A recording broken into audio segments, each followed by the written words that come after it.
পয়গম্বর আপনার তলহা আর দুনিয়াতে নাই, সে ইন্তেকাল করেছেন। রাসূল আকরাম সাল্লাল্লাহু আলাইহি ওয়াসাল্লাম সাথে সাথে তলহার বাড়িতে চলে গেছেন।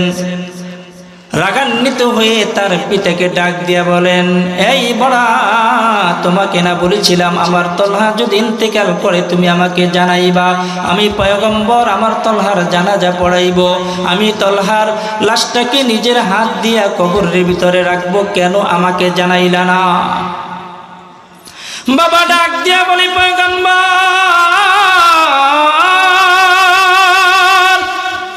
আপনি চলে যাওয়ার পরে আমার সন্তান আমাকে ডাক দিয়া জিজ্ঞাসা করেছেন আপনি কি বলেছেন? আমি যখন বলেছি যে আপনি বলেছেন সে ইন্তেকাল করলে আপনি ঈশা জানাজা পড়াইবেন, তখনই আমার সন্তান কি বলেছেন জানেননি? কয় কি বলেছে? আমার সন্তান ডাক দিয়া বলেছেন, বাবা আমি তলহা যদি ইন্তেকাল করি যদি রাতে ইন্তেকাল করি আমার পয়গম্বরকে আপনি খবর জানাইবেন না? কেন রে বাবা খবর জানাইব না কেন? যদি আমি রাতে ইন্তেকাল করি তাইলে যদি পয়গম্বর খবর পায় আমার ভালোবাসার কারণে পয়গম্বর থাকতে পারবে না, ছুটে চলে আসবে, আর এই আশার ভিতরে পাহাড়ের অলিগলি পার হইয়া আমার পয়গম্বরকে আমার বাড়ি পর্যন্ত আসতে হবে। এবং মদিনার ভিতরে পয়গম্বরের শত্রুর কোনো অভাব নাই। ইহুদিরা যদি পয়গম্বরকে আক্রমণ করে, কাফেরের দলেরা যদি পয়গম্বরকে আক্রমণ করে, আমি তলহা রাদিয়াল্লাহু তাআলা আনহু সহ্য করতে পারবো না। তার থেকে বরং আমি ইন্তেকাল যদি রাতে করি তাইলে আমাকে সাথে সাথে তোমরা দাফন কইরা দিবা, আর যদি দিনে ইন্তেকাল করি তাইলে তোমরা পয়গম্বরকে জানাইবা। রাসূল আকরাম সাল্লাল্লাহু আলাইহি ওয়াসাল্লাম তলহা রাদিয়াল্লাহু তাআলা আনহুর বাবাকে ডাক দিয়া বলেন, আমার তলহার কবরটা কই একটু দেখাও আমাকে। পয়গম্বর আলাইহিস সালাতু ওয়াস সালাম সাহাবায়ে কিরামদেরকে নিয়ে তলহা রাদিয়াল্লাহু তাআলা আনহুর কবরের সামনে দাঁড়াইয়া আসমানের দিকে তাকাইয়া মালিককে ডাক দিয়া বলেন, মালিক এই তলহা আমাকে বড় মহব্বত করত, আমিও তলহাকে মহব্বত করতাম, তোমার কাছে দোয়া করতেছি গো আল্লাহ,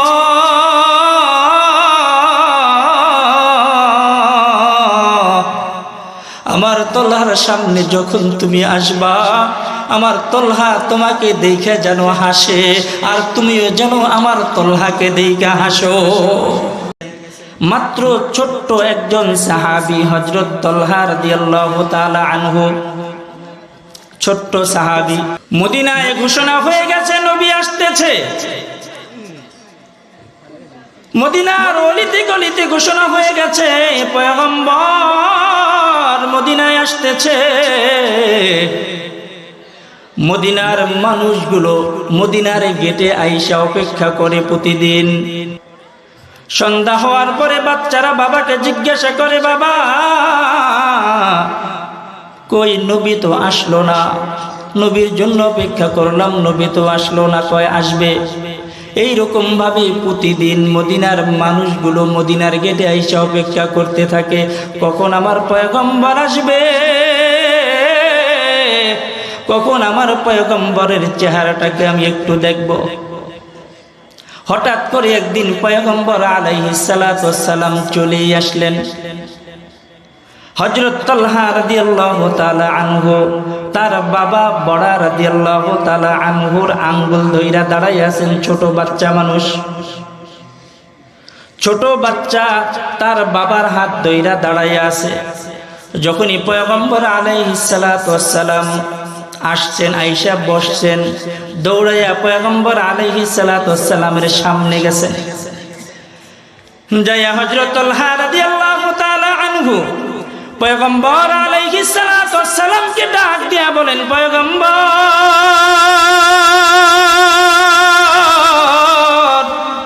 আমি তলহা আপনাকে বড় মহব্বত করি, বড় ভালোবাসি, আমার জীবন থেকেও আপনাকে আমি মহব্বত করি, আমার বাবার থেকে, মায়ের থেকে, আত্মীয় স্বজন থেকে, সব থেকে আপনাকে আমি বেশি মহব্বত করি। পয়গম্বর আলাইহিস সালাতু ওয়াস সালাম হাসতে হাসতে বলেন, তুমি যে আমাকে ভালোবাসো এটার প্রমাণ তুমি দিতে পারবা নি?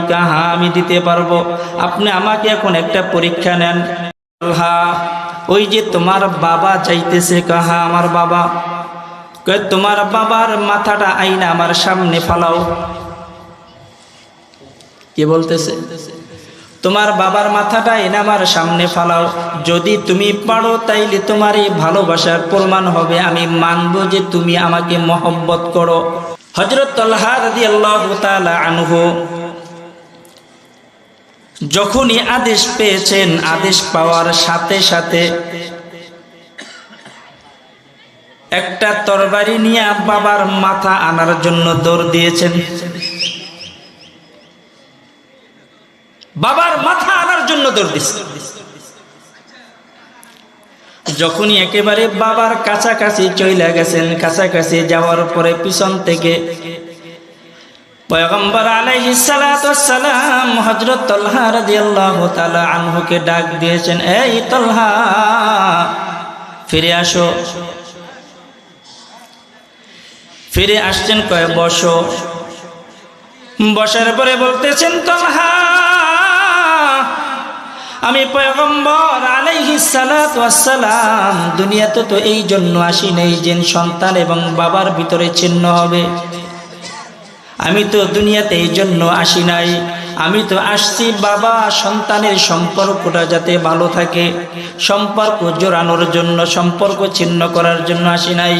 তোমার ভালোবাসার প্রমাণ হয়ে গেছে, তুমি আমাকে মহব্বত করো, এইটা প্রমাণ হয়ে গেছে। তবে তুমিও যাই না রাখো, আমি পয়গম্বর তোমাকে মহব্বত করি। সুবহানাল্লাহ। আরো আস্তে, আরো আস্তে। হযরত তালহা রাদিয়াল্লাহু তাআলা আনহু বাড়িতে চলে গেছেন। প্রতিদিন পয়গম্বর আলাইহিস সালাতু ওয়াস সালামের দরবারে আসেন, আবার চলে যান। হঠাৎ করে খবর আসলো তালহা অসুস্থ। তালহা রাদিয়াল্লাহু তাআলা আনহুর অসুস্থর খবর পাইয়া পয়গম্বর আলাইহিস সালাতু ওয়াস সালাম সাথে সাথে সাহাবায়ে কেরামদেরকে নিয়ে দৌড় দিয়েছেন। মাত্র ছোট্ট সাহাবী, এখনো বালেগ হয় নাই, ছোট্ট সাহাবী, শিশু সাহাবী, সাহাবীকে দেখার জন্য তালহার বাড়িতে চলে গেছেন। বাড়িতে গিয়া দরজায় নক করেছেন, কে? আমি পয়গম্বর।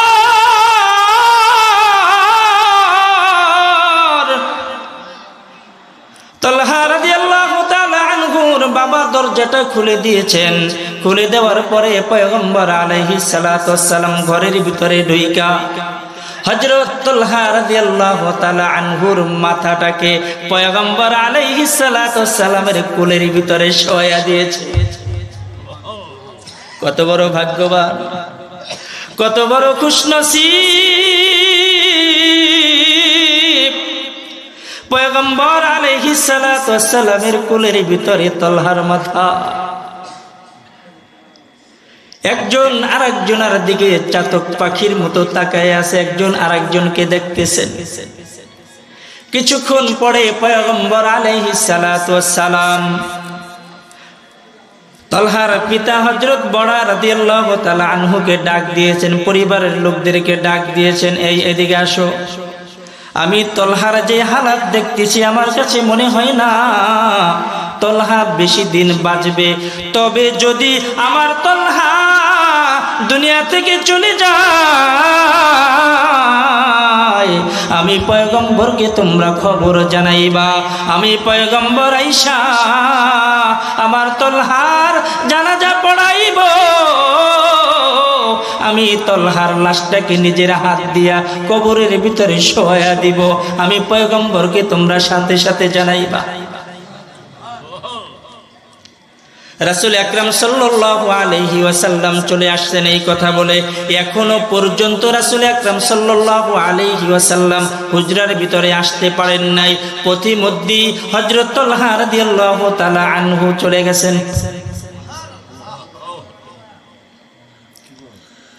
চলে যাওয়ার পূর্বে হযরত তালহা রাদিয়াল্লাহু তাআলা আনহু বাবা মায়ের কাছে ডাইকা কিছু কথা বলে গেছেন। পয়গম্বর, আপনার তালহা আর দুনিয়াতে নাই, সে ইন্তেকাল করেছেন। রাসূল আকরাম সাল্লাল্লাহু আলাইহি ওয়াসাল্লাম সাথে সাথে তালহার বাড়িতে চলে গেছেন। রাগান্বিত হয়ে তার পিতাকে ডাক দিয়া বলেন, এই বড়া, তোমাকে না বলেছিলাম আমার তালহা যদি ইন্তেকাল করে তুমি আমাকে জানাইবা, আমি পয়গম্বর আমার তালহার জানাজা পড়াইব, আমি তালহার লাশটাকে নিজের হাত দিয়া কবরের ভিতরে রাখবো, কেন আমাকে জানাইলা না? বাবা ডাক দিয়া বলে, পয়গম্বর,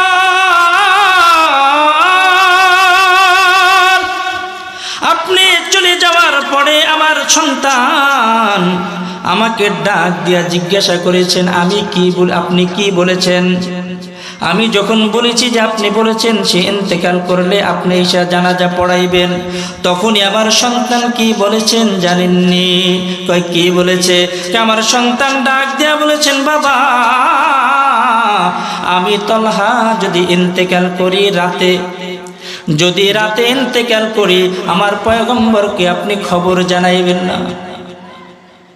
কেন রে বাবা খবর জানাইব না কেন? যদি আমি রাতে ইন্তেকাল করি তাইলে যদি পয়গম্বর খবর পায় আমার ভালোবাসার কারণে পয়গম্বর থাকতে পারবে না, ছুটে চলে আসবে।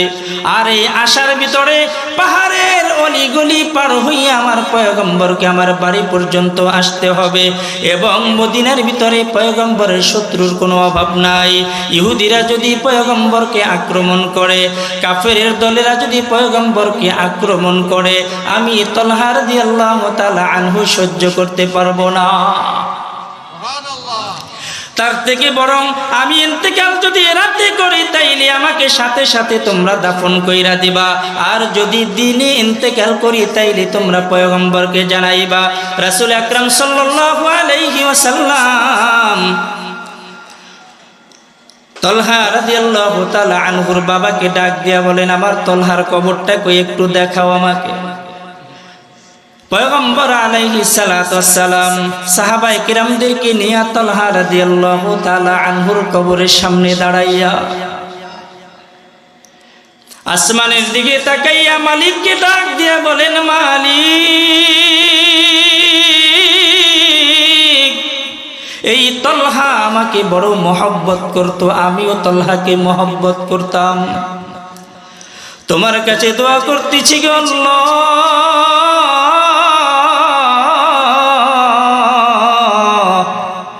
আমার তালহার সামনে যখন তুমি আসবা আমার তালহা তোমাকে দেখে যেন হাসে, আর তুমিও যেন আমার তালহাকে দেখে হাসো। আমার তালহা যাতে কোনো কষ্ট না পায়, আমার তালহার সাথে তুমি এমন আচরণ কইরো। এর মুসলমান ছোট্ট একটা সাহাবী কেমন মহব্বত করছেন, কেমন ভালোবাসছেন। আর আপনি আমিও বড় মহব্বত করি, বড় ভালোবাসি। ভালোবাসার নমুনা এমন, ভালোবাসার বদৌলতে আপনার আমার চেহারার ভিতরে নবীর সুন্নত আসতে পারে না। ভালোবাসার বদৌলতে আমি নবীর পোশাকটাকে গায়ে জড়াইতে পারি না। কেমন ভালোবাসি বলেন? নবীকে গালি দিলে আমার কোনো কষ্ট লাগে না, নেতাকে গালি দিলে আমার বড় কষ্ট লাগে, ইসলাম নিয়ে কটূক্তি করলে আমার কোনো কষ্ট লাগে না, দলকে নিয়ে কোনো কথা বললে আমার বড় কষ্ট লাগে। কথা ঠিক কিনা বলেন? তার মানে বোঝা গেল আমি দলকে ভালোবাসি, নবীকে ভালোবাসি না। আমি দলকে ভালোবাসি, ইসলামকে ভালোবাসি না। আমি দলকে ভালোবাসি, কোরআনকে ভালোবাসি না। আমি দলকে ভালোবাসি, নেতাকে ভালোবাসি, মাদ্রাসা মসজিদকে ভালোবাসতে পারি না। আর যদি আমি মহব্বত করতে নাই পারি, রাসূল আকরাম সাল্লাল্লাহু আলাইহি ওয়াসাল্লাম বলেন, লা ইউমিনু আহাদুকুম হাত্তা আকুনা আহাব্বা ইলাইহি মিন ওয়ালিদিহি ওয়া ওয়ালাদিহি ওয়ান নাসি আজমাইন। তোমরা ততক্ষণ পর্যন্ত মুসলমান হইতে পারবা না, মুসলমান হইতে পারবা না, মুসলমান হইতে পারবা না যতক্ষণ পর্যন্ত তোমার মা, তোমার বাবা, তোমার বিবি, তোমার সন্তান সব কিছুর উপরে আমি নবীকে মহব্বত করতে না পারবা। ওই যে হযরত হানজালা রাদিয়াল্লাহু তাআলা আনহু রাসূল আকরাম সাল্লাল্লাহু আলাইহি ওয়াসাল্লাম হযরত হানজালার বিবাহ পড়াইয়া উহুদের ময়দানে চলে গেছেন। এই দিক দিয়ে হযরত হানজালা রাদিয়াল্লাহু তাআলা আনহু নতুন বিবির সাথে সময় কাটাইতেছেন। রাসূল আকরাম সাল্লাল্লাহু আলাইহি ওয়াসাল্লাম উহুদের ময়দানে চলে গেছেন যুদ্ধ করার জন্য। যুদ্ধ নিজেও করতেছেন। রাসূল আকরাম সাল্লাল্লাহু আলাইহি ওয়াসাল্লাম এক পর্যায়ে আহত হয়ে গেছেন। একটা কাফের পয়গম্বর আলাইহিস সালাতু ওয়াস সালামের উপরে এমন ভাবে আক্রমণ করেছেন, আক্রমণের কারণে মাথার যে কড়া ছিল, মাথার যে হেলমেট ছিল, ওই হেলমেট ভাঙ্গা, মাথার কড়া ভাঙ্গা পয়গম্বর আলাইহিস সালাতু ওয়াস সালামের মাথার ভিতরে ঢুকে গেছে। রাসূল আকরাম সাল্লাল্লাহু আলাইহি ওয়াসাল্লাম কষ্ট সহ্য করতে না পেরে ওখানে গর্তের ভিতরে পড়ে গেছে। সাহাবায়ে কেরাম রাদিয়াল্লাহু তাআলা আনহু পয়গম্বরকে খুঁজে পায় না। সাহাবায়ে কেরাম রাদিয়াল্লাহু তাআলা আনহু পাগল পড়া হয়ে গেছেন, আমার নবী কই,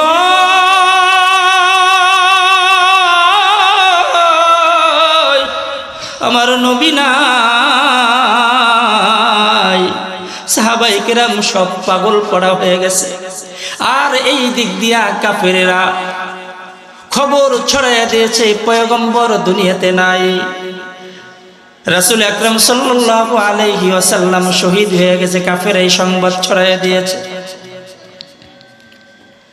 হযরত হানজালা রাদিয়াল্লাহু তাআলা আনহু গভীর রাতে গোসল করার জন্য ঘর থেকে বের হয়েছে। পানির পাত্র নিয়া, কাপড় নিয়া ঘর থেকে বের হয়েছেন, গোসল করবেন, পবিত্র হওয়ার জন্য বের হয়েছে। আর এই দিক দিয়া মদিনার গলিতে গলিতে কে যেন ঘোষণা করে, কুতিলা মুহাম্মদ, নবী দুনিয়াতে নাই,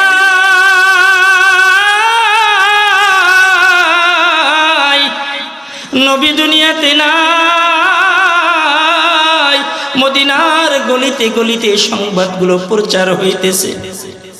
হানজালার কানে যখন এই সংবাদ চলে আসছে, চলে আসার সাথে সাথে হাতে যে পানির পাত্র ছিল, পানির পাত্রটা হাত থেকে পড়ে গেছে।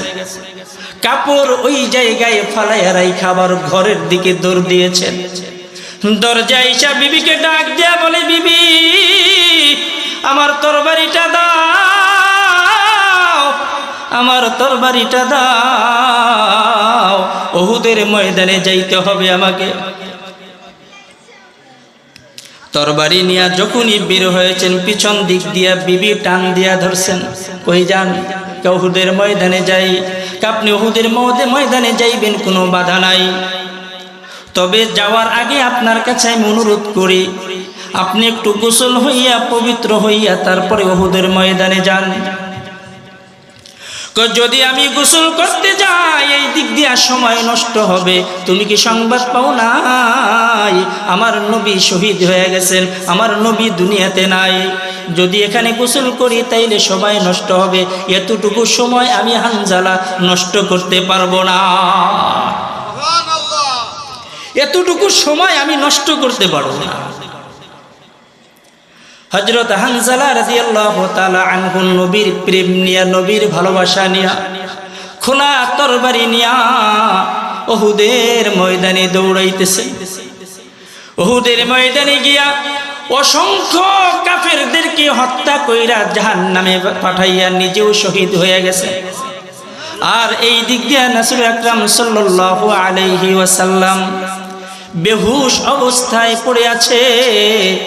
সাহাবী আয়েশা রাসূল আকরাম সাল্লাল্লাহু আলাইহি ওয়াসাল্লামকে খুঁজে পেয়েছেন। খুঁজে পাওয়ার পরে দেখে মাথার ভিতরে লোহার কড়া ঢুকে গেছে। সাহাবী কড়া হাত দিয়া টান দেয়, উঠে না। হাত দিয়া টান দেয়, কড়া বের হয় না। আর তখন সাথে সাথে এই সামনের দাঁত দিয়া কড়াটাকে চাইপা ধইরা টান দিয়েছে। যখনই টান দিয়েছে দাঁতগুলা ভাঙ্গা পড়ে গেছে, কিন্তু কড়া বের হয় না। এই ভাঙা দাঁত নিয়ে আবার রাসূল আকরাম সাল্লাল্লাহু আলাইহি ওয়াসাল্লামের কড়া টান দিয়েছে, আবার দাঁত ভাঙ্গা পড়ে গেছে। পাশ থেকে সাহাবায়ে কেরাম বলতেছেন, পাগলামি করিস না রে, পাগলামি করিস না রে, আমাদেরকে একটু সুযোগ দে, আমরাও সুযোগটা কাজে লাগাই। কয় না না না, তোমাদেরকে সুযোগ দেওয়া যাবে না। আমার নবীর মাথার ভিতরে কড়া ঢুকে আছে, লোহা ঢুকে আছে, আর আমার মুখের ভিতরে একটা দাঁত থাকা অবস্থায়ও আমি ছাড় দেব না। যদি এই কড়া উঠাইতে গিয়া আমার মুখের ভিতর থেকে সমস্ত দাঁতগুলো পড়ে যায়, তাও আমি ক্ষান্ত হব না। তৃতীয়বার যখন টান দিয়েছেন, কড়া তো উঠে এসেছে, সাথে সাথে দাঁতগুলো মাটিতে পড়ে গেছে। রাসূল আকরাম সাল্লাল্লাহু আলাইহি ওয়াসাল্লাম কিছুক্ষণ পরে হুশ আসছে। হুশ আসার পরে সাহাবায়ে কেরাম রাদিয়াল্লাহু তাআলা আনহুকে ডাক দিয়া বলেন, এই সাহাবায়ে কেরাম, আমার শহীদদের লাশগুলোকে তোমরা এক জায়গায় করো। সমস্ত সাহাবায়ে কেরাম শহীদদের লাশ এক জায়গায় করতেছেন। হে মুসলমান, নবীর মোহাব্বত কেমন ছিল, কেমন ভালোবাসা ছিল, একটু দিলের কান দিয়া শুনেন, দিল দিয়ে একটু বোঝার চেষ্টা করেন। আমরাও নবীকে মোহাব্বত করি, কেমন মোহাব্বত করি দেখেন। রাসূল আকরাম সাল্লাল্লাহু আলাইহি ওয়াসাল্লাম সাহাবায়ে কেরামদেরকে যখন আদেশ দিয়েছেন, আদেশ দেওয়ার পরে সাহাবায়ে কেরাম সমস্ত শহীদদের লাশ এক জায়গায় করতেছেন। এক জায়গায় করার পরে রাসূল আকরাম সাল্লাল্লাহু আলাইহি ওয়াসাল্লাম বললেন, কয়জন লাশ হয়েছে, কয়জন শহীদের লাশ জমা হয়েছে? কয় 68টা লাশ জমা হয়েছে। কয় না, আরো 2টা লাশ এখনো বাকি আছে, আরো 2টা লাশ এখনো বাকি আছে, তাড়াতাড়ি খুঁজা বের করো। কারণ আল্লাহ তাআলা আমাকে গত রাতে স্বপ্নে দেখাইছেন 70টা উট আমি জবাই করতেছি। তার মানে আল্লাহ তাআলা 70 জন শহীদের বিনিময়ে উহুদের বিজয় দান করবে। আরো 2 জন শহীদের লাশ বাকি আছে, খুঁজা বের করো। সাহাবায়ে কেরাম রাদিয়াল্লাহু তাআলা আনহু খুঁজতে খুঁজতে সাফা পারওয়া পাহাড়ের উপরে উঠা নিচের দিকে তাকায় দেখে একটা শহীদের লাশ পড়ে আছে। লাশ তো পড়ে আছে ভালো কথা, তবে মাথা এক জায়গায়, হাত এক জায়গায়, পাও আর এক জায়গায়। শুধু তাই না রে মুসলমান, শুধু তাই না, পেটটাকে ফাইরা, বুকটাকে ফাইরা, কলিজা চিবায়া চিবায়া তারপরে খেয়েছে। রাসূল আকরাম সাল্লাল্লাহু আলাইহি ওয়াসাল্লামকে ডাক দেওয়া হইল, পয়গম্বর, এমন একটা লাশ পড়ে আছে, হাত নাই, পাও নাই, মাথা নাই, আমরা চেহারা বুঝতেছি না, আপনি একটু আসেন, দেখেন আপনি চিনেন কিনা। রাসূল আকরাম সাল্লাল্লাহু আলাইহি ওয়াসাল্লাম তাকায়া দেখে এ তো আর কেউ না, হযরত হামজা রাদিয়াল্লাহু তাআলা আনহুর লাশ পড়ে আছে। এখনো তো আর একটা লাশ বাকি আছে। সাহাবায়ে কেরাম রাদিয়াল্লাহু তাআলা আনহু খুঁজতেছেন, লাশ খুঁজে পায় না, লাশ খুঁজে পায় না। এর ভিতরে হযরত জিবরাইল আলাইহিস সালাতু ওয়াস সালাম রাসূল আকরাম সাল্লাল্লাহু আলাইহি ওয়াসাল্লামের সামনে এসে হাজির। পয়গম্বর,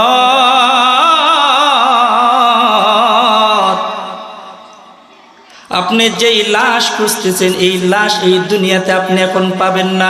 ওই যে তাকায় দেখেন, ওই যে তাকায় দেখেন, আপনার হানজালার লাশ আল্লাহ তাআলা জান্নাতি পানি দিয়া গোসল করাইতেছে।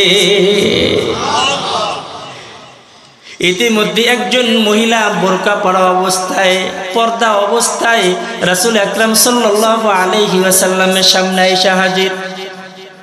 পয়গম্বরকে ডাক দিয়া বলেন, পয়গম্বর,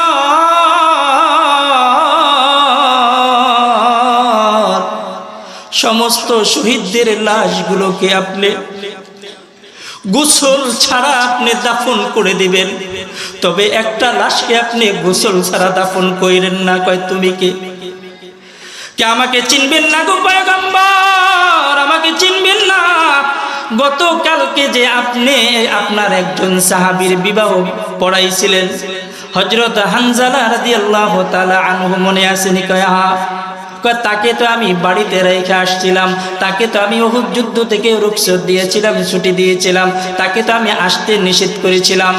হ্যাঁ হ্যাঁ হ্যাঁ, আপনি তাকে আসতে নিষেধ করেছেন, তবে আমার স্বামী গভীর রাতে যখন মদিনা থেকে, মদিনার অলিগলি থেকে আওয়াজ পেয়েছে কুতিলা মুহাম্মদ, নবী দুনিয়াতে নাই, নবী দুনিয়াতে নাই, এই সংবাদ যখন আমার স্বামী পেয়েছে, তার কানের ভিতরে ঢুকেছে, খোলা তরবারি নিয়া নাপাক অবস্থায় উহুদের ময়দানে আইসা আমার স্বামী শহীদ হয়ে গেছে। রাসূল আকরাম সাল্লাল্লাহু আলাইহি ওয়াসাল্লাম হযরত হানজালার বিবিকে ডাক দিয়ে বলেন, এই হানজালার বিবি, তোমার স্বামীকে দুনিয়ার পানি দিয়া গোসল করানোর কোনো প্রয়োজন নাই। ওই যে তাকে দেখো, আল্লাহ তাআলা এই খুশিতে ওই হানজালার লাশটাকে জান্নাতের পানি দিয়া গোসল করাইয়া পাঠাইতেছে। নবীকে যেমনি মোহাব্বত করেছে, নবীও ওই মোহাব্বত প্রকাশ করে দিয়েছেন। এর মুসলমান, আপনি আমিও যদি ওই রকম ভাবে নবীকে মোহাব্বত করতে পারি, ভালোবাসতে পারি, তাইলে আপনি আমিও নবীর প্রিয় উম্মত হইতে পারবো। কারণ ওই নবী ছাড়া আপনার আমার কোনো উপায় নাই। আছেনি বলেন? আছেনি কোনো উপায় বলেন? হ্যাঁ হ্যাঁ। তাইলে এখন আপনি বলতে পারেন, হুজুর নবী তো এখন দুনিয়াতে নাই, নবীকে তো এখন পাবো না। সাহাবায়ে কেরাম নবীকে দেখা দেখা ভালোবাসছে, সাহাবায়ে কেরাম নবীর কাছে থাইকা ভালোবাসছে, সাহাবায়ে কেরাম নবীর সংস্পর্শে ছিল, কাছাকাছি ছিল, তারা তো নবীকে দেখা ভালোবাসা সাহাবী হয়ে গেছে। আমরা তো আর নবী পাইব না, সাহাবী পাইব না, তাবে তাবিঈন পাইব না, আইম্মায়ে মুজতাহিদিন পাইব না, সলফে সলিহিন পাইব না। তাইলে আমরা কেমনে মোহাব্বত করব? রাসূল আকরাম সাল্লাল্লাহু আলাইহি ওয়াসাল্লাম বলেন, এরে উম্মত, একটা সময় আসবে যখন তোমরা আমি নবীকে পাইবা না, আমার সাহাবায়ে কিরামদেরকে পাইবা না, তাবিঈন পাইবা না, তাবে তাবিঈন পাইবা না, আইম্মায়ে মুজতাহিদিন পাইবা না, সলফে সলিহিন পাবা না, বুজুর্গানে দিন পাইবা না। তাইলে কাকে পাইবা তোমরা? কয়, আমি তোমাদের জন্য রাইখা যাইতেছি, ইন্নাল উলামা ওয়ারাসাতুল আম্বিয়া, আমার ওয়ারিসগুলোকে তোমাদের মাঝে রাইখা যাইতেছি।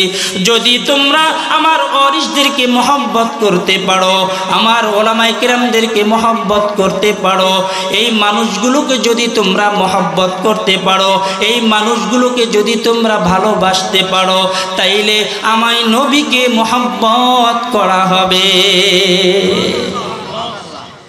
যদি আপনি আমি উলামায়ে কিরামদেরকে মহব্বত করতে পারি, নবীর রেখে যাওয়া যে সম্পদ আছে এই সম্পদকে মহব্বত করতে পারি, তাইলে নবীকে মহব্বত করা হবে। ওই নবীকে ভালোবাসতে রাজি আছি তো আমরা? হ্যাঁ, ভালোবাসতে চাই তো ইনশাআল্লাহ। কারা কারা রাজি আছি? নারায়ে তাকবীর, নারায়ে তাকবীর।